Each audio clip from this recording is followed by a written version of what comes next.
नमस्कार। आज जून मास 7 तारिख शनिवार। आज सुविचार जीवन में जहाँ भी घटे आम भल पाई खराब समय एथिपाई आसे कि भल समय मूल्य जानी हेबो।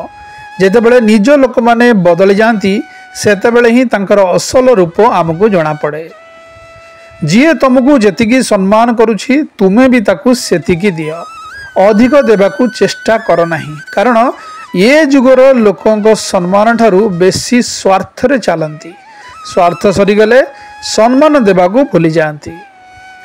साहाय्य एपरी गोटे शब्द जहाँ अंध देखिपारे, बधिर शुणिपारे और छोट तार आश्रा रे चली पारे, किंतु विश्वास एमिति गोटे शब्द जहाँ थरे भांगीगले जीवन सारा आउ केबे भी मिल न थाए।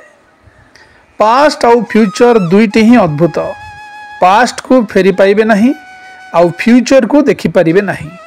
अथच मनीष पास्ट को नहीं कष्ट पाए, फ्यूचर को नहीं चिंता करे, आउ प्रेजेंट को हस खुशी रे काटिबा को भूली जाए। विधाता देइछि दुर्लभ जन्म, सुखे रह निरंतर। काहारी मनरे दुख न देण, मनु छाड़ अहंकार। बड़ अजब ए दुनिया। लोके गीता छुई 100 थर मिछ कहीदेवे, किंतु 100 टंकार मद पीले सबू सत कहीदेवे। मनीष दुईटी क्षेत्र में बड़ असहाय। दुख को बिक्री करि पारे नहीं, आउ सुख को किणी पारे नहीं।